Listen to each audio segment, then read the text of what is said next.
tayo mag-secret file, ay ilike mo muna ang video na to at mag-subscribe na sa aming YouTube channel. Don't forget to click the notification bell para hindi ka nahuhuli sa latest episode ng DJ Rocky's Secret Files.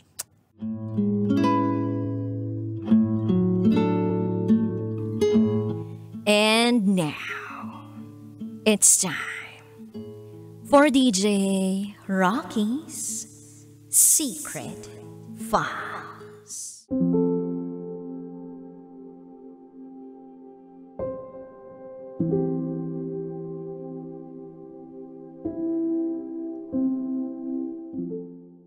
Bumigay ako sa isang taong hindi sigurado sa akin.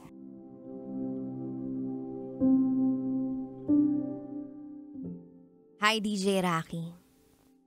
Itago mo ako sa pangalang Sandy. At ito, ang aking secret file.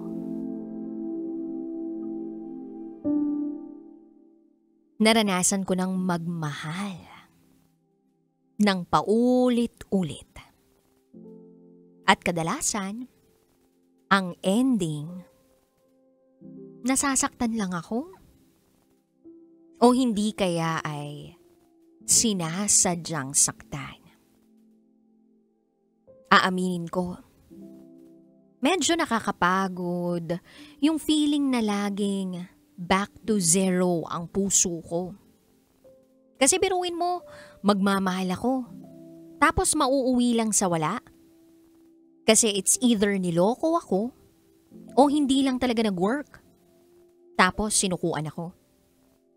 Nakakapagod. Pero para sa akin, kinakailangan kong mag-move on ng paulit-ulit.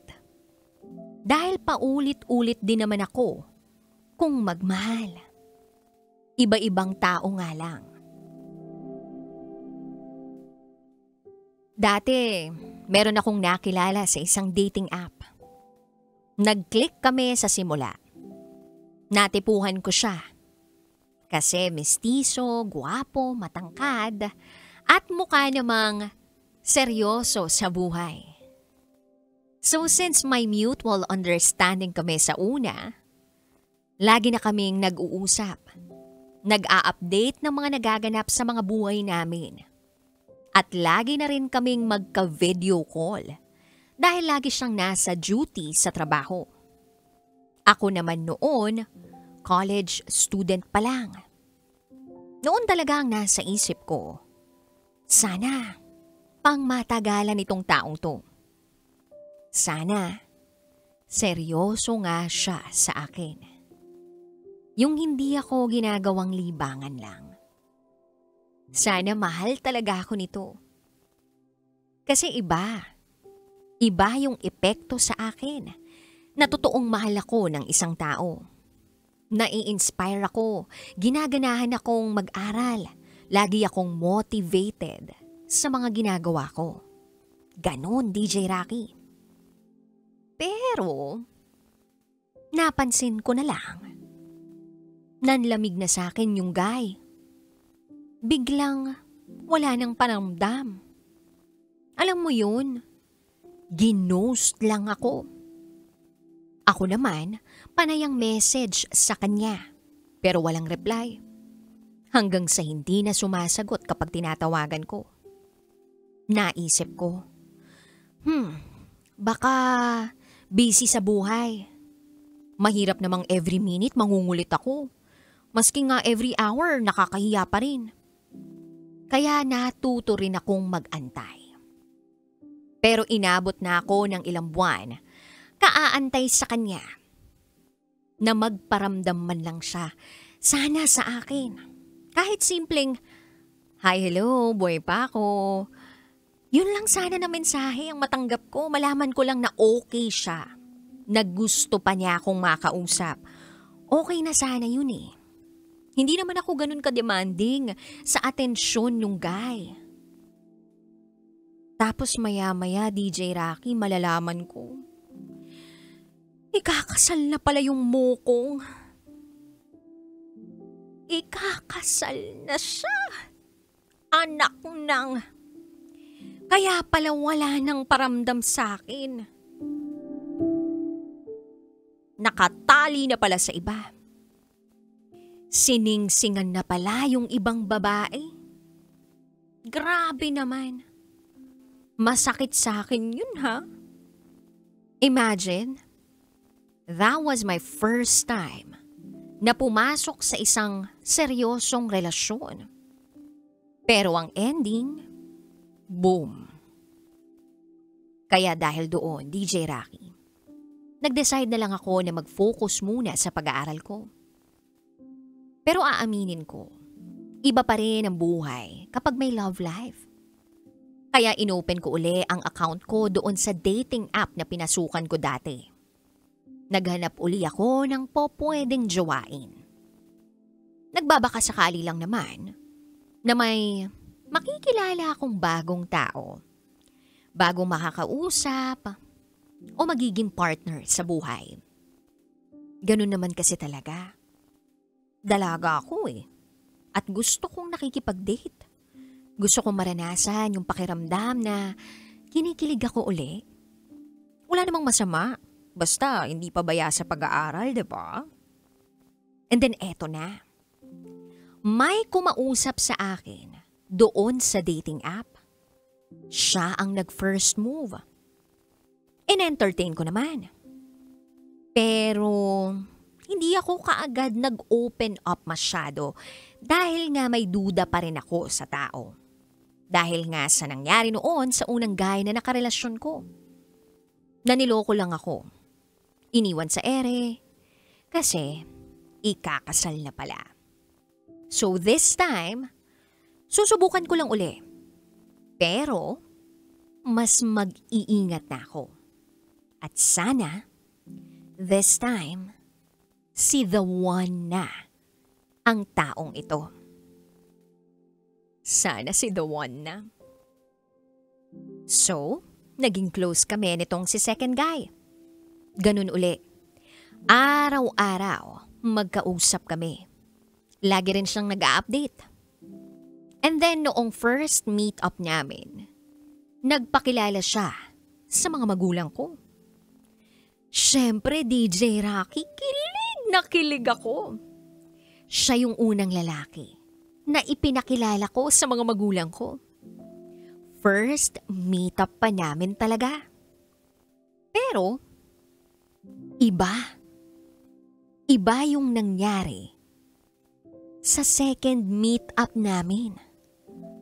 At hindi ko talaga in-expect nung sabihin niya sa akin kung saan kami dapat magkita sa second meet-up naming dalawa.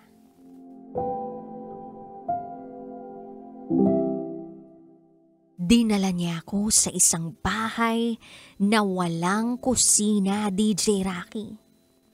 Oo, in that kind of place. Sa pangalawang meet-up namin. Hindi ko in-expect, as in wala. Hindi ko inaasahan dun niya ako dadalhin. Na ganun ang mangyayari kasi ang nasa isip ko, ordinary date lang. Yung tipong kakain, manunood ng sine, mamamasyal, mag-iikot sa mall, yung tipikal na ginagawa ng mga nagde-date. Pero nabigla talaga ako. Wala na rin naman akong magawa. Hindi na rin ako makaangal. Hindi na ako nagtanong kung bakit kami naroon. Andun na kami. So, umakyat na kami sa kwarto at nag-check-in. Kumain muna kami sa labas. Hindi ko alam kung dala lang ng pagiging naive ko sa ibang bagay, pero honestly, akala ko talaga simpleng kwentuhan lang ang mangyayari. Pero nauwi pala yun sa isang hindi magandang pangyayari.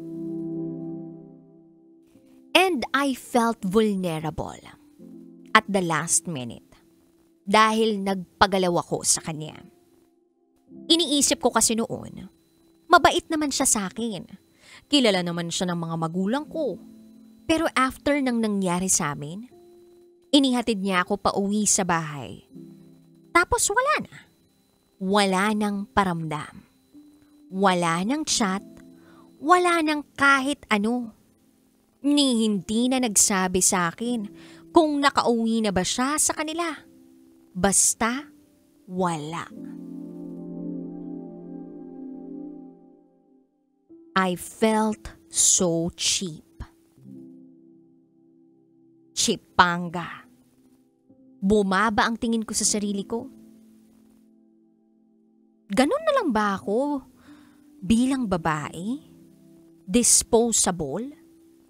Pagkatapos akong tikman, ihahatid na lang pauwi, tapos hindi na babalikan? Masakit yun. Hanggang ngayon masakit kasi ewan ko ba napakatanga ko. Bakit ko nga ba basta nalang ibinigay? All along I was thinking, mahal niya ako. Tapos biglang, wala na. Wala lang for him.